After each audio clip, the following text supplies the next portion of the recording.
welcome, and I'll hand it over to you so you can get started. Just let me know if at any stage you're unable to unmute yourselves. I will happily unmute you. Yeah. So over to you guys. Go ahead.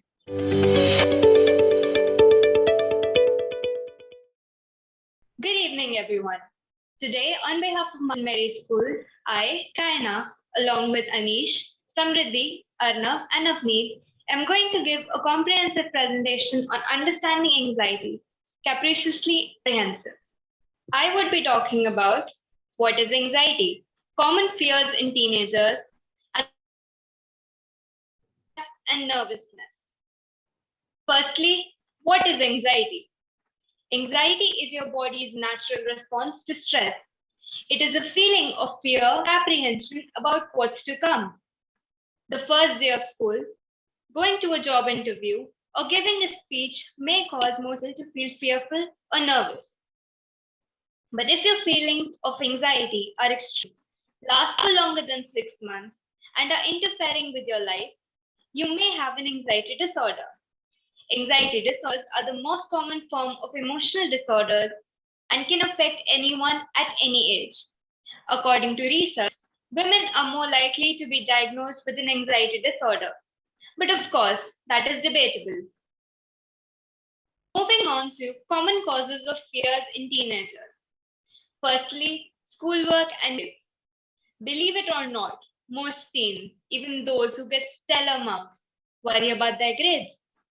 They think good grades are seen as a sign of intelligence and achievement. And teens know that their grades will impact their future. Second, teens naturally want to fit in and be liked by their peers. They want to pick the right identity and be viewed by their peers in a positive light. Body image. Puberty creates so many changes in such a short amount of time. Teens can feel overwhelmed by their bodies. In addition, our generation promotes an almost impossible body type as ideal, which creates unrealistic comparisons and feelings of failure. An important one, overscheduling. The world today offers so many exciting options, but we can only concentrate on few things at a time. And all of us become stressed when we are pulled in too many different directions. 5. Family conflict. Teens care about their families, even if they try to hide it. And if there is at home, whether it is financial or emotional, your teen will be aware of it and find it worrisome. Lastly, future. Many teens are stressed because they believe their high school grades decide their whole future. But there are different types of anxiety disorders, and anxiety is a key part of several different disorders. These include a panic disorder, experiencing recurring panic attacks at unexpected times. A person with a panic disorder may live in the fear of the next panic attack. Phobia, an excessive fear of a specific object, situation, or activity. Social anxiety disorder, extreme fear of being judged by others in social situations. Obsessive compulsive disorder, recurring irrational thoughts that lead you to perform specific repeated behaviors. Separation anxiety disorder, fear of being away from home or loved ones. Illness anxiety disorder, anxiety about your health, formerly called hypochondria. Post-traumatic stress disorder, anxiety following a traumatic experience. Now we will focus on the common factors causing anxiety. Stress at work, from school, stress in a personal relationship such as marriage, financial stress, from a global occurrence or political issues, unpredictable or uncertain events like a pandemic,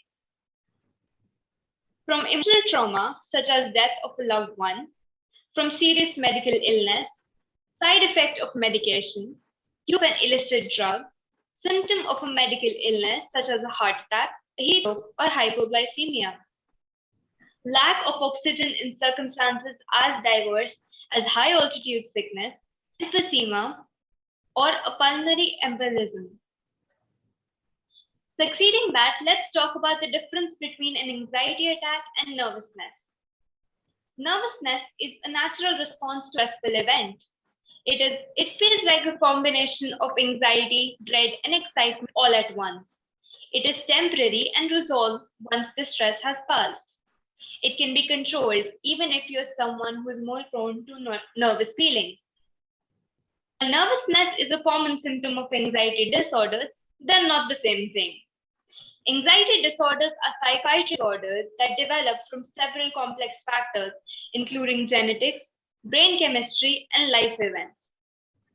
Anxiety disorders are long-lasting and uncontrollable without medication or treatment. They usually occur suddenly and without a warning. Sometimes there is an obvious trigger. At others, the attacks come out of the blue. So why do we feel nervous? Nervousness is a common feeling brought on by your body's stress response. This involves a series of hormonal and physiological responses that help prepare you to handle a perceived or imagined threat. Now, I would like to hand over the presentation to Avneet. Good evening, everyone. I am Avneet Kaur and I will present the myths and stereotypes versus facts about anxiety. On the first slide, we get to see the first myth: anxiety is not real. The fact is that both anxiety and anxiety disorders, as seen in the previous slides, are real. People with anxiety should avoid situations that cause stress. First of all, it is impossible to avoid such situations. Secondly, effective anxiety treatment usually helps us learn to cope with such situations and not avoid it. On the next slide, we get to see the third myth: we may pass out because of a panic attack. Passing out or fainting usually occurs from a drop in blood pressure. However, during a panic attack, our blood pressure increases, making it impossible to faint during a panic attack. Some people are worrywarts and cannot be treated. Treatments, medications, and different therapies can help treat anxiety disorders and stop anxiety from being a big problem in our lives. The fifth myth: therapy for anxiety may take forever for some people. Most of the therapies for anxiety are relatively short term.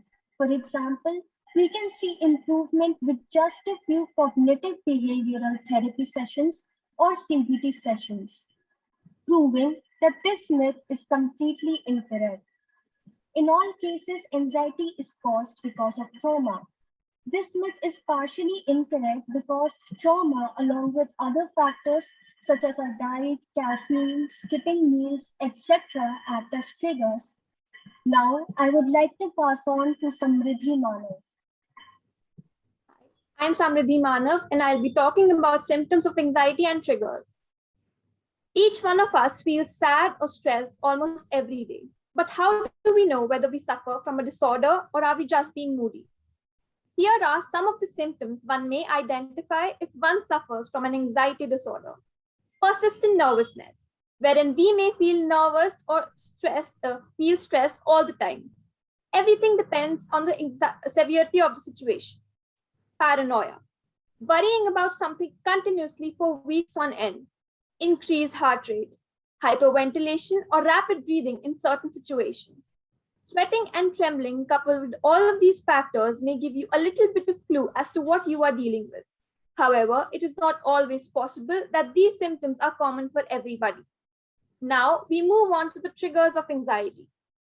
There are certain triggers that need to be identified during an anxiety attack. We need to be able to recognize these. For example, you need to pay attention to where you are or what you are doing if there has been an anxiety attack on a previous occasion. These help you to know what to avoid in the future. Some of the common anxiety triggers may include previous health issues. We may become constantly worried about some illness that we may have had in the past or are having presently. It's important to not let these get to your head. Medications.